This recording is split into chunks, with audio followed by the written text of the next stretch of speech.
If you had Doritos on you right now, I would take it, bring it in. Just like enjoy the Doritos smell and then give it right back to you. And then my head is like, you are the greatest human on the face of the planet, right? Like that's how you build self-love, by doing difficult things, by being proud of the effort.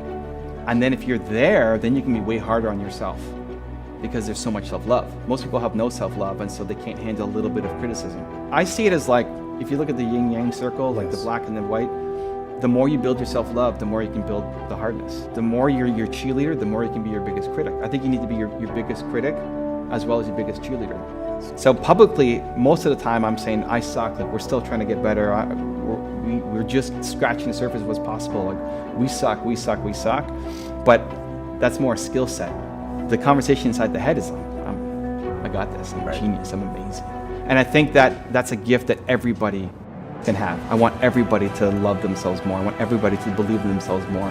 That's why it's the world's biggest problem. Because if everybody woke up and felt that way, we'll solve everything.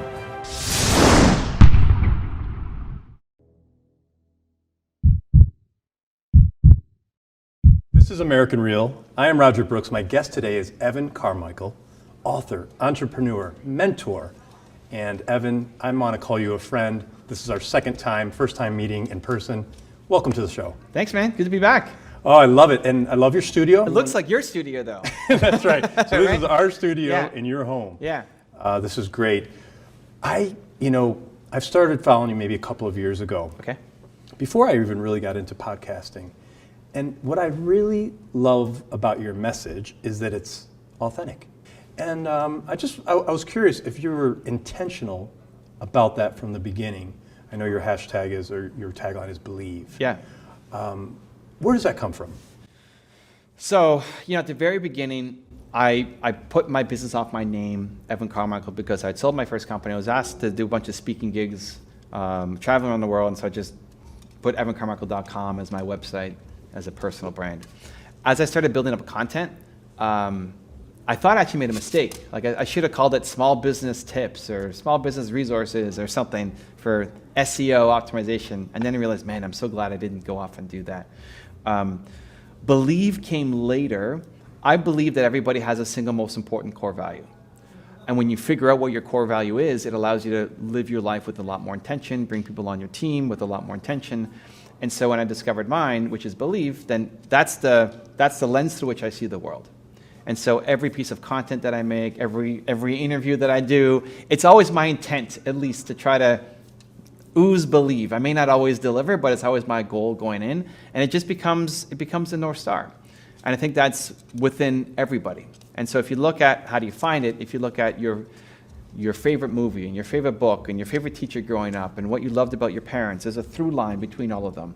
If you had to write 3 words down for why you love this book and why you love this song and why you love Mrs. Jones from grade 8, it wasn't because she taught you math. There's something about her that you love, and you write 3 words down, you'll see this connective tissue between all the things that you love. That's what you value the most. And then now knowing that allows you to plan for a better future, to track more of that with intention into your life. And I love that word intention because I think a lot of times we get so caught up in our lives, and I'm not talking about you in particular, I'm talking about people in general, that they don't take the time to be aware or be intentional about what they're doing. And I think what you're doing is you're helping people realize that. You helped me realize that. And by bringing some of the celebrities or whomever you bring for your top 10 rules. Yeah. I think it seems to be very intentional, but it strikes a chord with me as the individual, and I'm sure everyone else that follows you. Is that intentional? Yeah, I mean, I want to spread more belief. I think the world's biggest problem is that people don't believe in themselves enough. So I'm off on this mission to try to solve the world's biggest problem. And if you think cancer is the world's biggest problem, I think we could have solved cancer already. I think the woman who solves cancer is a manager at McDonald's because she never found that she's great at biology and didn't believe in herself enough to chase it down. So I think that's the world's biggest problem. And so how I got it was through modeling successful people. Bill Gates saved my first company, even though I've never met him. I researched his story and it saved my business. And so for the past 20 years, it's what I've been doing, is trying to share that with other people as well, to say, here's what you can learn from Bill Gates or Oprah or Kanye or whoever. And what I love doing, especially with intention, is trying to find people who, yes, are easy to understand and like, but the ones who are difficult to understand and like. The first top 10 was on Kanye West. And I made it because a buddy of mine, Mark Drager, made this blog post about Kanye and Taylor Swift and the whole issue they had. And it was years after it happened. And I said, you know what? You may not like Kanye. He may do a lot of stupid things that you may not agree with, but you can also learn from Kanye. There's a lot you can learn from him. He went from being a producer to being a rapper to being an entrepreneur. He won more Grammys at his age than anybody in human history. Guys like John Legend, you know John Legend? Sure. So his name isn't John Legend, his name is John Stevens. And him and Kanye are friends, which already seems weird. Like John Legend seems to be the nicest human of all time, and you got Kanye being Kanye. How are they friends? And they're at a bar in Chicago when John Stevens was starting his career, and he tells Kanye, I feel like I have an old school voice. You know, I feel like I'm kind of from the Sinatra era, like this isn't my era right now. And Kanye says, you should call yourself the legend. And he said, well, I can't do that. Like, what if it doesn't work out? I'm just getting started. I'm going to call myself a legend at the very beginning. And Kanye helped convince him to change his name to John Legend. Wow. So even if you hate Kanye and you think he's the worst human alive, awesome. Are you that good a friend to your friends? Like, you can learn from that. And so I made the first top 10 just as a, Mark, my friend, go watch this video and learn something from Kanye, right? So cool. And then people said, hey, I love that. Can you do... Right? Can you do Oprah? Can you do this person? Can you do that person? Right? And it's always positive. For anybody who's seen my content, it's always believe. It's always positive. There's a lot. I think my channel would actually grow faster if I went negative. If I said the top 10 stupidest things Kanye ever said, that's easy content for people that want to consume, right? But instead, we try to take people and show only the positive side of what they're saying and bring that in. Because I want to spread belief. And so it's been 10 years of being on YouTube. It's been a wild ride. April 2009 was the first video, and that's my mission for life. And YouTube, I think right now is the best platform to spread a message. 100%. And you and I actually spent our first talk discussing YouTube in particular. And I've been spreading that word and trying to live it to be more consistent. Yeah. You talk about putting up 10-minute posts. There's something to that algorithm where 10 minutes, and I'm seeing that, you know, and seeing the increase in numbers. So nice. Thank you for that. Yeah, cool, man. It's awesome. It works, but it's the consistency, right? How important has consistency been in your career? And I'm talking even way back. Yeah, huge, man. I mean, I have over 6,000 videos on the channel. Today, 6 videos are going up, right? We have 10 channels, I think, and 6 videos go up across the channels every day. I've passed people, this is actually sad for me. I've passed people who I look up to, who I feel are way better at speaking than I am, and I've way passed them on YouTube just because they're not super consistent. They're not creating enough content. So part of my mission is also to help some of these people who are the thought leaders, are the gurus, are the people who have all the knowledge and are maybe a little older, like 50s, 60s, 70s, some people, and have archives of content, are still making some videos, but they're just not putting it up on YouTube. It's like, I want to help preserve your legacy. Like, your content needs to be up there. And so when I see my channel have 2 million subscribers and somebody else has 200,000, it's not the comparison and the ego play. It's like, man, if I'm at 2 million, you're the legend. You should be at 200 million, right? Like, let's get your stuff out there more. And so it's been a surprising turn for my business, or at least a little part of it, of a lot of the mentors and heroes that I look up to. I'm now actually helping them to get their message out. I mean, even looking at your stuff, right? Like, you ask great questions. You care a lot about the content that you're putting up. You're not just throwing stuff together. Willing to drive here from New York and bring your setup and all this stuff here to make this happen. I want to see your stuff win harder. Like, I want to see more valuable content on the platform, because 19-year-old Evan who quit on his business would have been able to watch American Real and learn something and maybe not feel so bad about himself. Yeah, right? I appreciate that. And it seems like we're in an era where there's so many good people, like yourself, like Meltzer, like Ed Milet, like Gary Vee. And aren't you proud to be part of that? Yeah, I mean, Gary and I have known each other for a while, before he was really even big on YouTube. I've had a great privilege of being with Ed, being in his home, helping with his YouTube. Same thing with Dave. I love it. Like, I remember I told, you know Tom Bilyeu? Yeah, I do. I remember when I had Tom Bilyeu on my channel, when we first did a top 10 on him, somebody said, do Tom Bilyeu. I was like, I never heard of this guy from Quest. Like, okay, let's do him. And I'm like, oh, I love this guy. Like, I really love this guy. I never heard of him. The world needs to hear Tom Bilyeu. And I remember being on a call and saying, like, I really hope you don't get discouraged and don't quit. Because it's really hard for somebody who's had so much success to then start over and be at the beginning again and not see views happen and not see momentum happen and give up and quit too soon. I said, I really hope you keep going because I love your message. And then a year later, it's like, here's God. He's got 1 million subscribers and he's blowing up. And it's funny you said Dave Meltzer because I told Dave the same thing. Like, I think you're Tom Bilyeu a year later. You got a great message, like heart-driven. The world needs more of this. And just please don't stop. Yeah. Right? And I see his momentum building every week. It's wonderful to see. Yeah. It's just wonderful It's to happening. see. So you often hear people talk about connecting the dots backwards. If you look back. I was just looking through your website yesterday, and I saw all the pictures of you, in your early years and the progression. If you look back, and you're almost 40 now. Yeah. What about your journey stands out in that you're now at a place where you could do what you love to do? Was it some luck? Was it timing? Was it making good decisions? Was it your consistency? Was it your upbringing? Was it a little bit of everything? I'm sure, probably a mix of all of that. I think the willingness to not live with regret kind of supersedes a lot of it. Where does that come from? Probably my parents is the easy answer. I haven't really thought too deeply about it, if I'm being honest.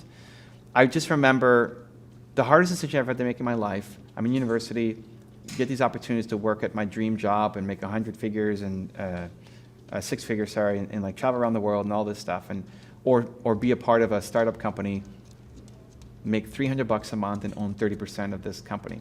And I really struggled with it. My friends wanted these dream jobs too, and my parents just said, do whatever feels right. And I decided, you know what, I'm going to give myself a year. I'll try the company. If it doesn't work out, I can always get another job. It may not be the same job, same pay, but like close enough. Right. I didn't know if this startup business would ever come around again. And I had Jeff Bezos' voice coming into my head where he would say he created a regret minimization framework. Basically try to live your life with no regrets.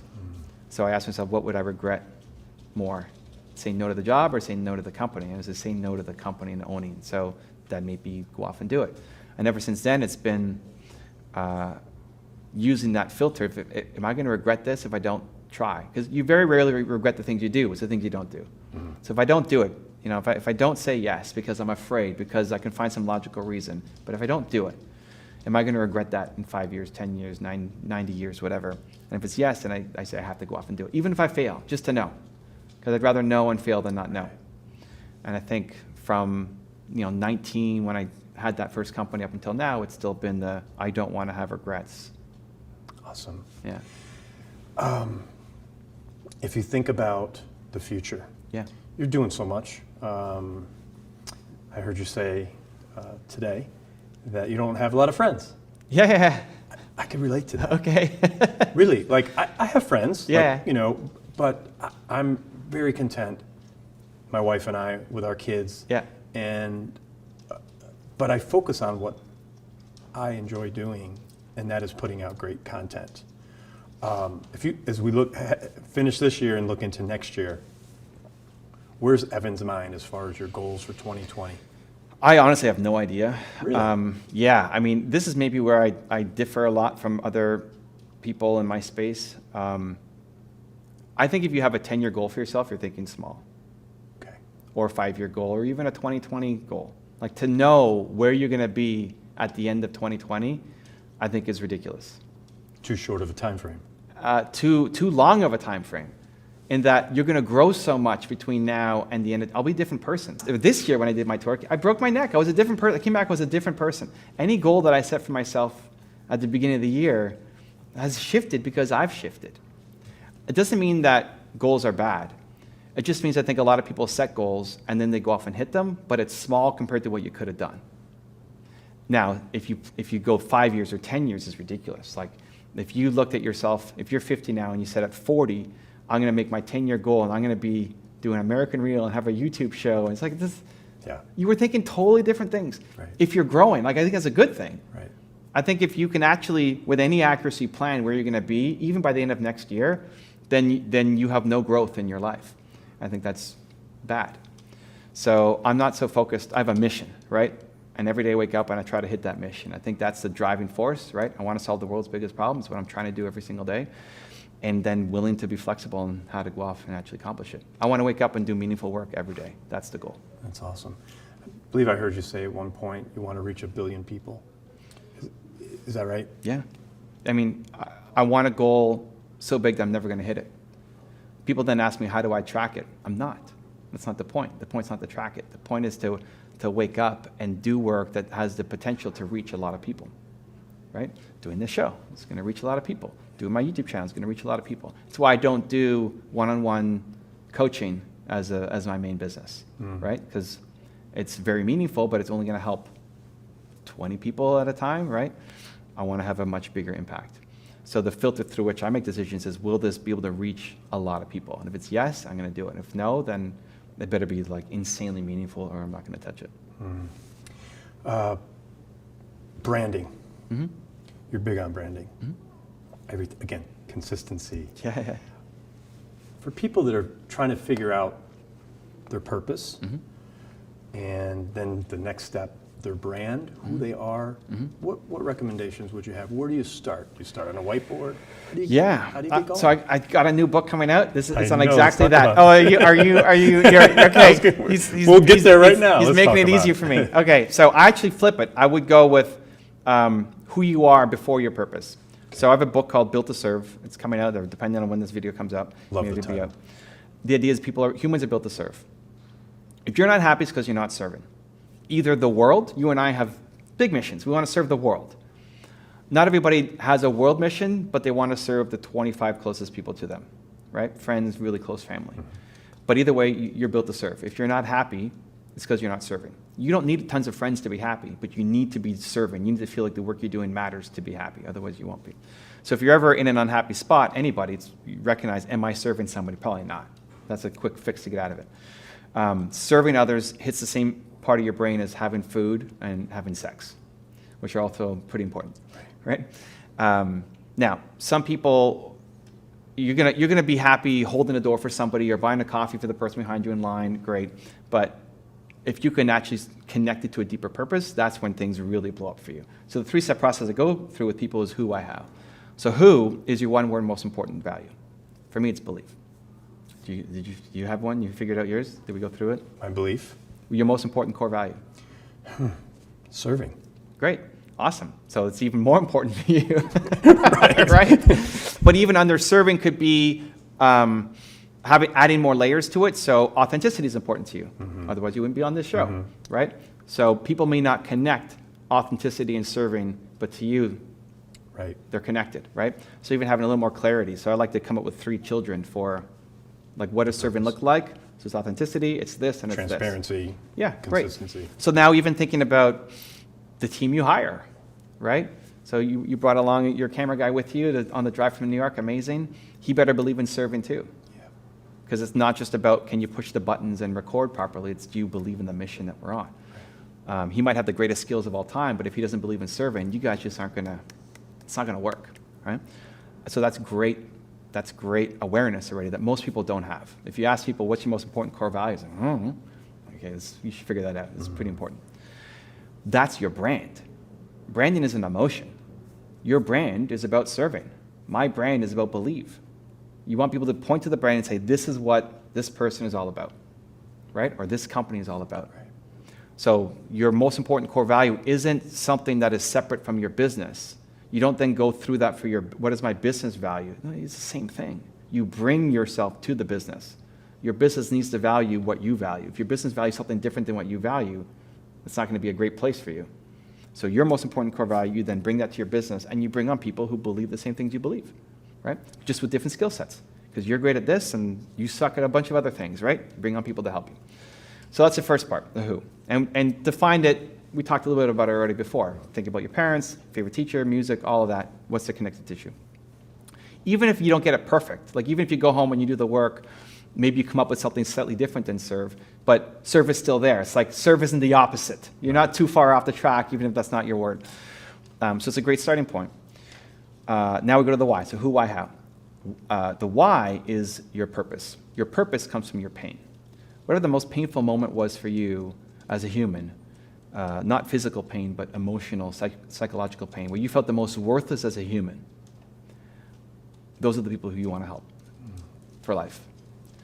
I want to help 19-year-old Evans, and recognizing that there currently are lots of people who are like who you used to be. Like probably millions of people who are exactly like who you used to be. You can help them. And you can help them. Yeah, go ahead. I was going to say, it's so interesting because I've been thinking about this lately. Like, I want to help the people where I was, say, 10, 15 years ago. Yeah. Where I felt like, I was walked on. Yeah. Or, the yes man. Or I want to help those people. Yeah. Because once you get over that, once you get the confidence, everything changes. Yeah. So this is a great scenario. So how do you stop being the yes man? How do you stop being walked over, but still serve and still be a nice person and not be selfish and not screw people over? Right. Which is what people then default to thinking, well, in order to not be stepped over, I need to be the bad guy and I need to be, right? Right. You found the way out. Mm-hmm. Serving others and helping people understand that will lift you up. Yes. Much more than just buying a coffee for someone behind you in line. Right? So seeing the person who is who you used to be is the thing that will lift you up forever.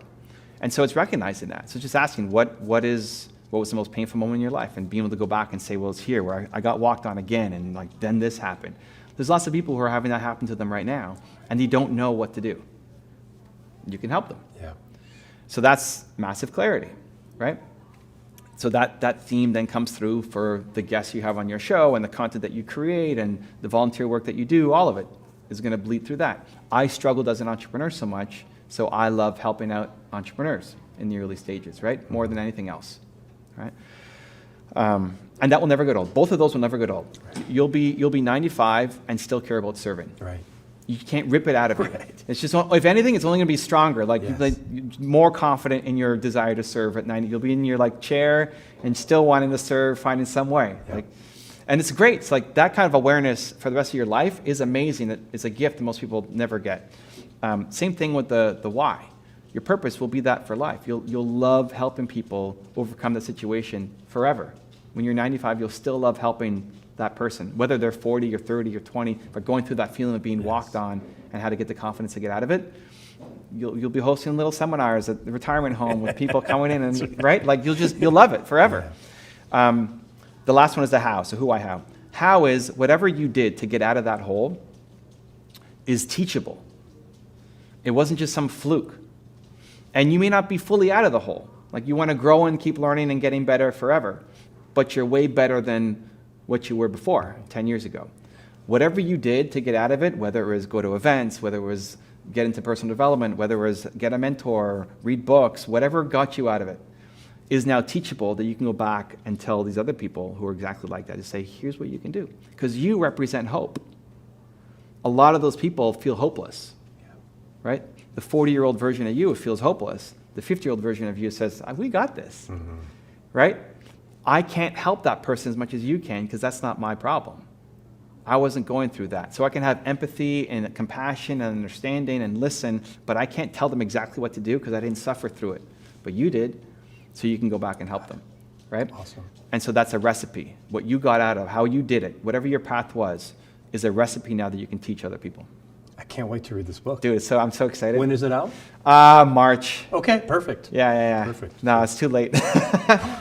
You want it out soon? I want it out ASAP. Yeah. But that's part of the process of working with publishers and everything. Yes. So, yeah. Evan, you mentioned your injury Yeah. a few minutes ago. Can you talk about what happened?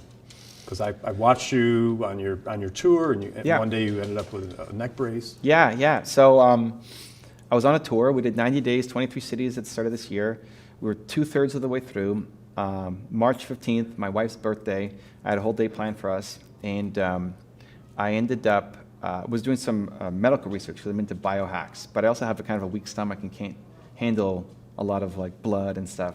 So I was reading something, and then I fainted, which I've never done in my life.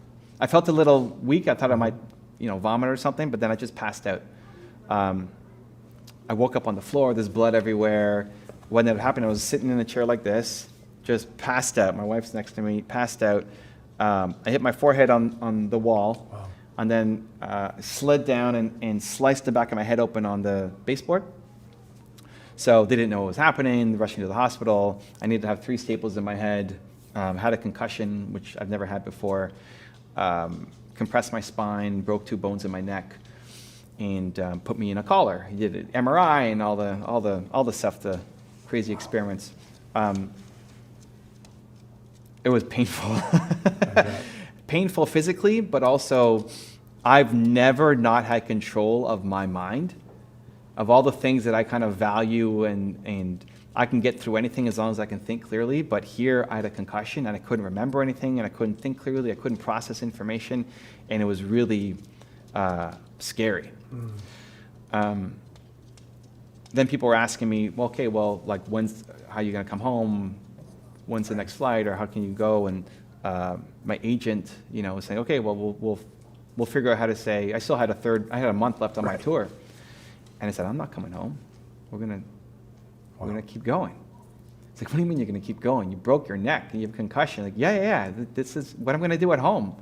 Lie in the bed. Like, hanging out with entrepreneurs is healing for me. Yes. This is healing, Yes. right? Doing work that's a service is healing much more than lying at home on bed, right? So let's at least try.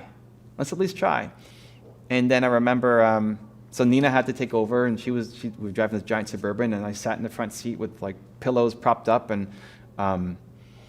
at each workshop that I did, instead of being able to stand up and walk around, I just sat at the front of the room for 3-4 hours and had pillows and an ice pack on me and did my workshop. Wow. Yeah. Incredible. Somebody asked me what was my highlight of 2019 on a show earlier today, and I said, breaking my neck. Because every time you go through something difficult, it unlocks new confidence and resilience. Even though my workshops were probably a little worse because I couldn't get up and move around, the fact that I was just even willing to try is the thing, right? People are so hooked on getting the results, tying their self-esteem to the results. It really should be in the effort. Are you proud of your effort? And so it unlocked a new level of confidence that I didn't have before because I had gone through it. Now I'm thinking about my 2020 tour, and secretly in my head, I'm also thinking it's not going to be as good because I'm not going to throw my head against the wall on purpose and break my neck again, right? It's not going to be as hard. And so one of the things I like to do is whenever there's difficulty, I say it's the best. You broke your neck? Yeah, it's the best, right? Like, let's go. Like, this is your chance to show yourself and the world what you're made of. Did you surprise yourself Yeah. at the time? Yeah. I mean, at the beginning, I was just in shock, I think. I didn't know what to do, but we still went live every day on Instagram. We still were making videos. Like, you can watch my YouTube channel. There I am, like, Right. with my cast on and not moving and, like, massive pain, but still making content. I mean, I knew I have pretty decent physical pain tolerance, but this was taking it to a whole new level. And I got a lot from it personally, right? Like, I didn't know if I would be capable of it. When we left the hospital, I had to get into the car and we were driving home, and it was the first time I had cried, I think in, I don't know, like 5 years or something. Wow. I'm not a big crier. Except for like sad movies or something, then I'll get cry. but like from pain. Right. And the problem was I couldn't get into the car. Okay, this Suburban, and I just couldn't climb in. I was in too much pain, and I was halfway in and couldn't go further and couldn't come back out. And my wife was trying to, push me to a line to get in, and I just broke down out of frustration. I was just going to ask you, was it frustration? Frustration. Yeah, Like, I can't do it. I can't do it. Like, I'm at my max, and I can't do it anymore. And I didn't know what the game plan was going to be. So that was that was good. Like hitting those moments is good. That brings up a good, I think, life lesson for everyone that Yeah. we might want to talk about for a moment here. Okay. And that's, as we get older, and if we think about, say, our parents or even a little bit older, they can't do things like they used to do. Elderly people want to do things, in their head they want to do it, but they can't. So we do have to have empathy, right? We do have to, just stop and think and help people when they may need help, right? Whether it's on the street or whether it's making a phone call. I think it's overlooked today where our elderly they feel hopeless, or they're frustrated like you were, not physically that they're in pain, but they just may not be able to do things the way they used to do. Do you ever think about that?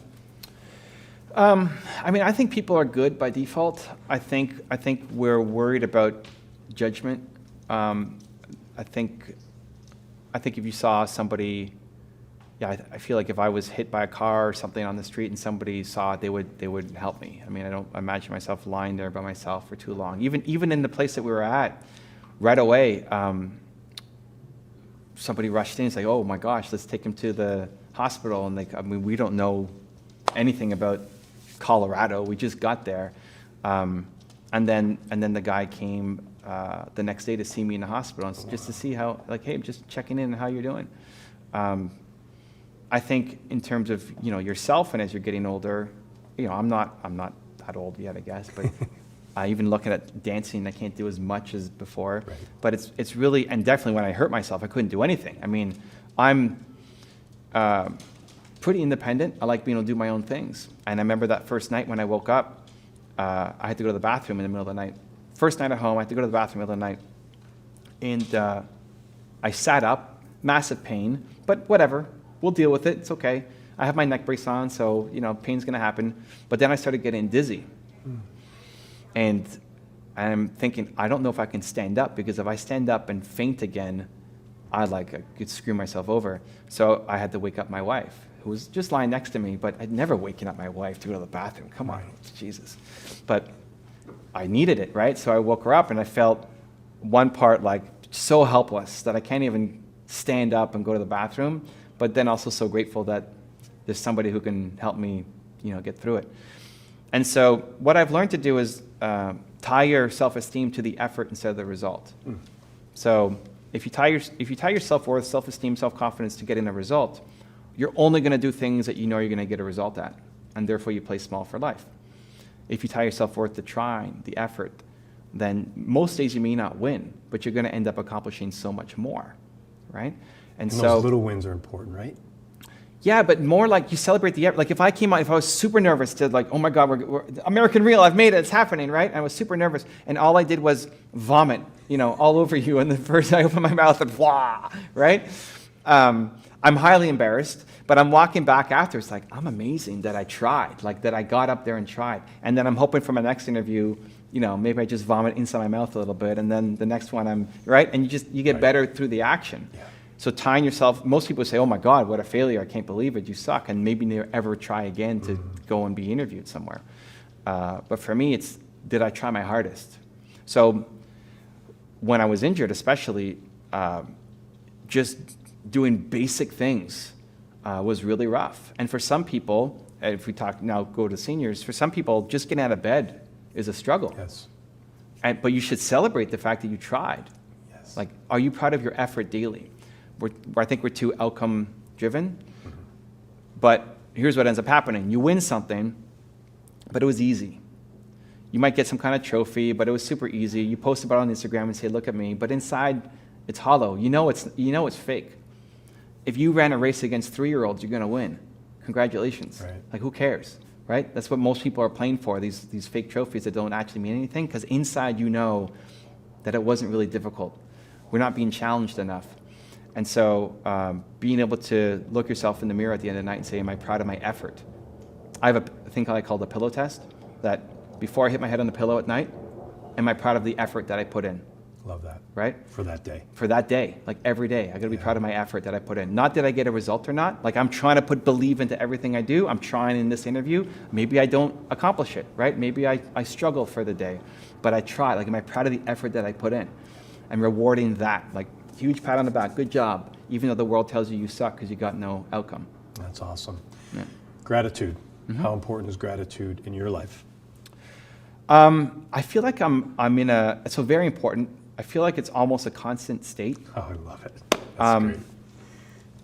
I actually honestly struggle with gratitude practices. Like we can get there super easily, but I don't feel the benefit. Like I'm so grateful that you're here right now, just by default, right? Likewise, yeah. That you would make the trip to come from New York to be here, and like I think this is the only time I had available before going on my tour, and like okay, we'll make it work, and here you are, right? It's amazing. I think gratitude for me becomes an easy byproduct of being positive, happy, and how that comes is by doing one meaningful work. Like if you wake up and do work that you know is meaningful and serving others, it's, I think, easier to be a lot more grateful. If you're waking up and doing work that you hate and is soul-sucking, then you might need a stronger gratitude practice to remind you that, hey, your life isn't that bad. You know, you live in America, you've got internet, like it's ahead of so many other people. And then changing your state right away. So one of the first things I do every morning, I go through 5 S's. The first is sing, and I put on a song, because music is the fastest way to change your state. So when I don't wake up and like, whoa, yes, oh, here we go, like Thursday, let's crush it, right? Nobody does that. Tony Robbins doesn't do that. Nobody does that, right? But successful people demand excellence from themselves on a daily basis. And so they have routines and rituals that set them up for success instead of randomly hoping something positive happens to them that day. Mm-hmm.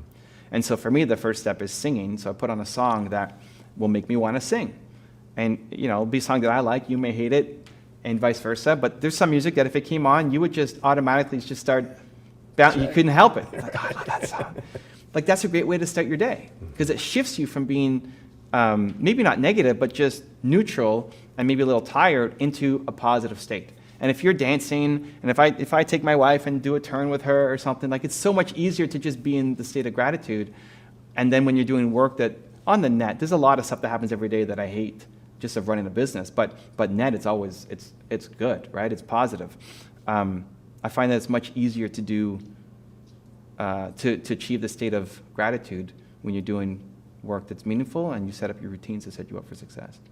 So you said 5 S's? Yeah. Can you go through them quick? Yeah, so sing is the first one. Okay. So we talked about that. Yeah. Next is sun, so like getting outside. Mm-hmm. Just switch it. Even if you work from home, just get outside, get in nature. You don't have to be huge, you don't have to hug a tree unless that's your thing, but just like fresh air, right? So take the dogs, just get some fresh air. Soar is the next one.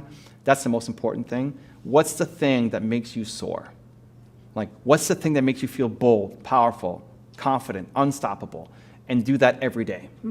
For some people, maybe it's listening to this, like watching this show. If that's the thing, then there's lots of episodes. Like start your day with American Real, right? Or start your day with prayer or meditation or whatever. Like no judgment of what you need to do to come alive. Right. For you, it's going to be serving somehow, right? For me, it is too. I go live on Instagram.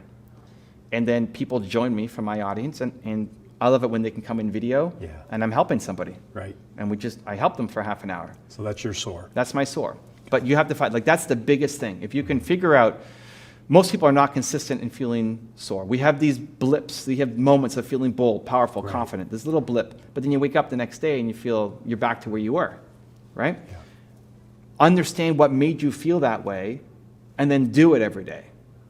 So reverse engineer yourself. Maybe it's music. Maybe it's helping somebody, whatever it is, right? If you need to meditate naked, holding your cat in the air outside, great. Like, that's how you start your day. Go, right? There's a friend of mine who he lives in Europe, and he does a morning purge where he goes out, even in the middle of winter, in his boxers, and takes a freezing cold bucket of water, pours it over his head, and then yells at the top of his lungs. That's right? his soar? That's his soar. Like he feels unbeatable after that. Look at that. Amazing. That sounds terrible to me, right? But that's okay. Like you do you and I'm going to do me. Yeah. I'd rather go on Instagram Live and help people. Right.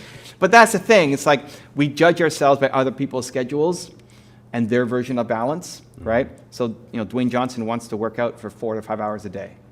And when he's on a movie set, he'll wake up 5 hours before he has to be on set and work out for 4 and do cardio twice and weights twice and then go to the set, right? Amazing. That's his version of balance. I think he's crazy. I don't look like Dwayne Johnson, right? We value different things. Yes. But when he's in the gym, it's his like zone and meditation and like he's right? Awesome. That works for him. So we judge ourselves by other people's schedules and say, well, I should be doing like that. I should be working out for 4 hours a day, or I should be doing the purge out naked with buckets of water, right?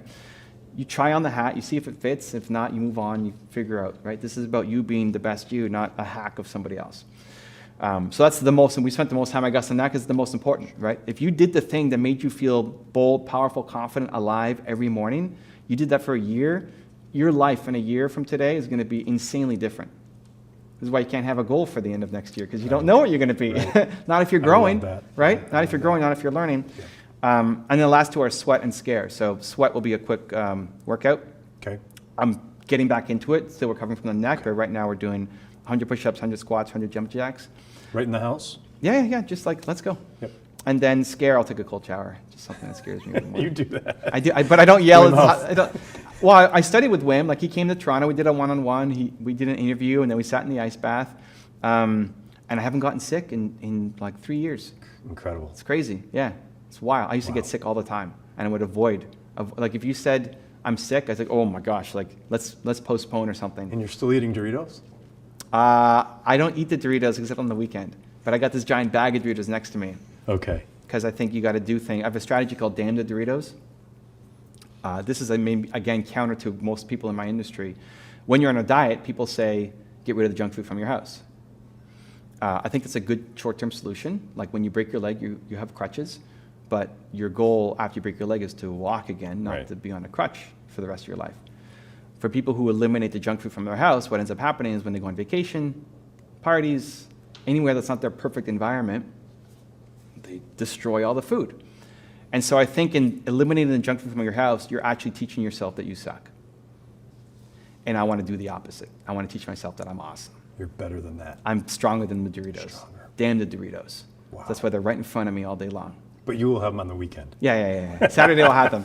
But for all of that kind of stuff, right? Like, I like that. For people who say, put your cell phone in the other room. Right. When the alarm goes off, so you have to get. I think you're teaching yourself that you suck. You're teaching yourself that I'm not capable of just getting up. You don't have the control. Yeah. Now, if you need to use that as a step, awesome, great, do it. Right. But your ultimate goal should be to have the phone right next to you. The alarm goes off, and you get up. Yep. That's the inner game, right? That's the being proud of yourself that nobody else can give you. It's like for some people. So for me, it's not a big deal. If an alarm goes off, I can get up. But for some people, it's like the hardest thing in the world. That's why the outcome focus doesn't fit. Because that's not, I wouldn't be proud of myself for just getting up when the alarm goes off. But the Doritos, yeah, baby. Yeah. Other people may hate Doritos, so it's easy for them. Doing something that makes you proud of yourself becomes the whole game. Because if you're proud of yourself, I actually think people should be harder on themselves. I think everybody should be harder on themselves. But but most people can't handle it. Like most people are already in a state of depression, anxiety, some suicide. They can't go harder on themselves because it's going to be over for them. The problem is they're lacking the self-love. If you're built off a foundation of self-love, you can go way harder on yourself. How do you get to self-love? By doing difficult things. By showing yourself that you're amazing. By staring at a bag of Doritos all day long and not eating it, even though my mouth is watering just thinking about the Doritos. The little sprinkles on, oh. I know. Right? So good. And then the other side of my head is saying, and you're amazing for not touching them. Right. Somebody brought a bag of Doritos to my studio during one of my workshops. Like, let me smell it. I want to smell it. That's good enough. Yeah, I know. It's like, that makes me feel even better. This is maybe where I get super crazy weird, Doug. But if you had Doritos on you right now, I would take it, bring it in. Just like enjoy the Dorito smell. And then give it right back to you. And in my head, it's like, you are the greatest human on the face of the planet, right? Like, that's how you build self-love, by doing difficult things and by being proud of the effort, right? And then if you're there, then you can be way harder on yourself, right? Because there's so much self-love. Most people have no self-love, and so they can't handle a little bit of criticism. Right? And once you get to that point, then push yourself harder, right? There's an acceleration of being able to achieve bigger and bigger things. Is that right? I see it as like, if you look at the yin yang circle, like the Yes. black and the white, the more you build your self-love, the more you can build the hardness. The more you're your cheerleader, the more you can be your biggest critic. I think you need to be your biggest critic as well as your biggest cheerleader. Yes. I posted on Instagram today that I wish people were their own #1 fans as much as they're a fan saw of that. sports teams. Yes. We'll cheer like, hey, go Right. Yankees. Do How it for about, yourself. yeah, cheer for yourself. Yes. The same way you cheer for the Yankees. Wow. People don't do that. Yeah. As soon as you do that, it's egotistical, right? So maybe you don't shout it from the rooftops, but at least like internally, right? It's the constant voice. So publicly, most of the time, I'm saying I suck. Like we're still trying to get better. We're just scratching the surface of what's possible. Like we suck, we suck, we suck. But that's more a skill set. The conversation inside the head is I got this. I'm a Right. genius. I'm amazing, right? And I think that's a gift that everybody can have. I want everybody to love themselves more. I want everybody to believe in themselves more. That's why it's the world's biggest problem. Because if everybody woke up and felt that way, we'll solve everything. Awesome. Evan Carmichael, this has been amazing. I learned a lot today. I always learn from you. It's great to meet you in person. Thank you for sharing everything that you did with us today, the wealth of knowledge. And let's do this again. Looking forward to it, man. Thanks so much for your time. If you want to know why your comfort zone is destroying your life, check out the video right there next to me. I think you'll enjoy it. Continue to believe, and I'll see you there.